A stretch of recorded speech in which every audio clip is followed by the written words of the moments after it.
On the far edge of the known world, where the grass runs like a green sea and the sky never ends, a queen kept her word. Her name was Tomyris. Her enemy was Cyrus, king of kings, who had bent empires to his will. When the battle ended, she found him among the dead, and she took his head. Then she held a skin filled with human blood and said, "Drink your fill." Herodotus tells us this is how a mother avenged her son and how an emperor met his end. Before the clash came into view, there was a queen and a people the Persians did not understand.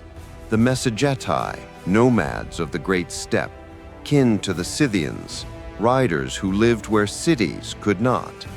They worshipped the sun and offered horses to match the speed of their god. They drank mare's milk. They carried their world in felt tents and leather bags. Their wealth grazed beside them, herds that could outrun any tax collector.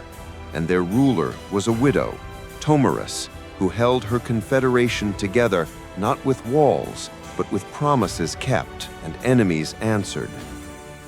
She led in an age when kings were many and queens were few. But the steppe did not care for titles, it cared for strength. To understand why Cyrus rode so far, we have to count what he already held. He took Media from his grandfather and made the Medes his allies. He took Lydia from Croesus, the richest man alive, after a prophecy he misread. "If you cross the river," the oracle said, "you will destroy a great empire." He did, his own, though not yet. He took Babylon, the city that mocked sieges, by turning a river. He lowered the Euphrates and marched under the walls. From the Halys to the Hindu Kush, his realm stretched like a shadow at noon. But the map had a ragged edge to the northeast. Beyond the Araxes lived a people who did not plant, did not pay, and did not stay. Cyrus wanted the edge to be clean. Herodotus says Cyrus sent an offer first, marriage, an emperor's hand to a queen of riders, a union to avoid a war. But Tomyris had seen enough unions to know a trap when she tasted it. She refused. If Cyrus wanted the Massagetae, he would have to cross the river and take them. He accepted. He ordered a bridge over the Araxes, and he brought an old friend into council, the man he had once defeated and then spared, Croesus of Lydia. Croesus knew the steppe, not its soil, but its hunger, its speed, its pride.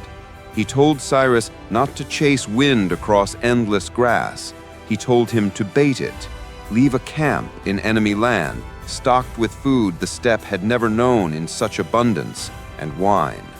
Withdraw with your best troops, let them find the feast, kill the appetite, capture the sons. Cyrus listened. The decoy was laid like a snare disguised as a banquet. Tomyris had a son. His name was Araxes, young and brave, the kind who rides first and looks back last. He led a strong detachment after the Persians. They found the camp. They found spiced meat, white bread, sweet cakes, wine that burned like summer in the chest. The steppe knew fermented mare's milk, but this was different, heavy, deep, a second fire in the blood. They ate, they drank, they slept. Persian trumpets answered dawn, the net closed, infantry rising with shields, cavalry sealing the exits. Araxes woke in chains. He asked Cyrus to free his hands so he could show the Persians a guest's gratitude with a bow. Cyrus released him. Araxes chose a different string. He took his own life. When Tomyris heard, she sent a message. Herodotus preserves the spirit of it. "You glutton for blood, Cyrus. With your wine you have tricked my son, not in fair battle. Give him back and leave my lands, or I swear by the sun, Lord of the Massagetae, I will give you your fill of blood." Cyrus did not leave. A mother's warning turned into a vow turned into a battle. The steppe picks its battles. No cliffs to anchor a flank, no gates to lean a shield against. Only space and speed, and the nerve to hold formation when there is no line to hold but the one you make with your friends. Tomyris gathered her tribes, horse archers with eyes like hawks, lances that measured a man's resolve, hide armor sewn with bone, bronze where they could afford it, felt where they could not.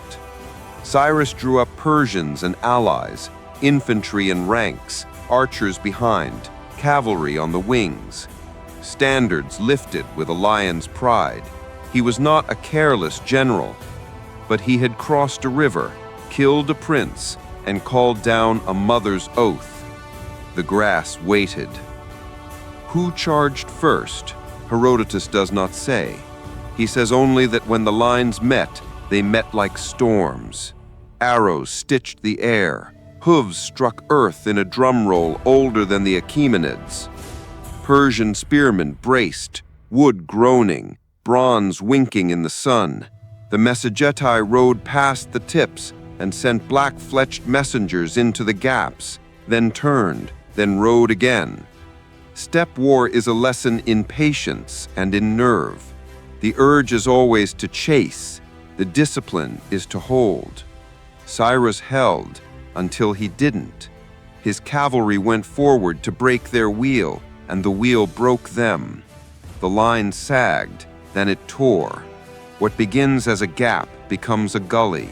What begins as a stumble becomes a fall you cannot stop. Herodotus says the fighting was the fiercest of any between foreign nations in his memory. He says many died on both sides. He says Cyrus fell. The king of kings, who turned rivers, who took cities, who married empires together, met a queen on a plain with no walls, and the steppe took him. The steppe was quiet after the storm. Spears like fallen spines, dust like a veil over the dead. From the horizon, a wedge of riders approached. Tomyris dismounted where the Persian standards had fallen. Her scouts had already asked the only question that mattered: is he here? They brought her to a body clad in kingly armor, the tall Persian tiara, the scaled cuirass, the beard streaked with age and sand. Cyrus, king of kings. He had crossed the river. He had taken her son. She kept her vow. Herodotus says she took his head. He also says she did one thing more. She ordered a great skin filled with blood. She held Cyrus's head over it and spoke, not to the dead, to the living. For all your insatiability, I will give you your fill. A mother's voice in a soldier's world, and the steppe listened. News gallops faster than armies. Across the empire, satraps counted garrisons and waited for orders that would never come. In Massagetae, a tomb of pale stone waited. It still waits today. The house of Cyrus in death, set in a garden of silence. Did his body return to rest there? Herodotus leaves it in doubt. The Persian stones say little. The living had to go on. Cambyses, his son, took the throne. The machine of empire creaked, then moved. But at its edge, a queen had carved a warning into history. Why did Cyrus fail here when he had not failed elsewhere? He was not undone by clever walls. He was undone by open ground. Persian strength, discipline, siegecraft, the psychology of terror did not translate to a battle with no gates to batter, no granaries to seize, no cities to ransom. The steppe offered him all the space in the world and nothing to hold. He misread appetite as weakness. He mistook bait for victory. He fought the kind of war the Massagetae have invented, and he met the inventor. Herodotus is our loudest voice here, but not our only one. Cassius, a Greek physician at the Persian court, says Cyrus died fighting the Derbaces with Indian allies. No queen, no wineskin. Xenophon, teaching leadership through legend, lets Cyrus die peacefully in his bed, a model king giving counsel. The Babylonian chronicle, Sober Clay, records campaigns and kings, but the steppe story is outside its gaze.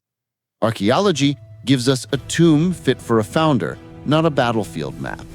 We are left with stories and the choices they ask us to make about courage, appetite, and the costs of empire.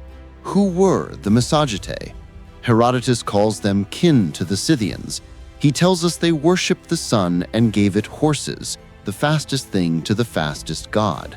He says they were fierce, open-handed, and unafraid to live without walls. He might have folded many tribes into one word. Massagetae, as Greeks heard it, may have been a chorus, not a single voice. But all the voices agreed on this: you do not swallow the steppe. You learn to ride it, or it throws you. Centuries later, Tomyris appears in painters' halls, the queen who took a king's head, a lesson on tyranny hung in oil and gold. Sometimes she is vilified, a barbarian with a bowl. Sometimes she is honored, a mother who made power answer for what it took. In lands where queens were rare, her name survived anyway, not because she reigned forever, because she kept her promise. Herodotus loves a crossroads. He lays two roads on the table, then tells you which one he takes and why. He tells the story to say something about hubris, the hunger that takes and takes until the world says no. He sets a queen against an emperor to show where power breaks, along the edge where it thinks nothing can stand. He ends with a vow fulfilled and leaves us to choose which lessons we carry forward. On the far edge of the known world, a queen answered conquest with consequence. Tomyris, Spargapaces, Cyrus, a mother, a son, a king.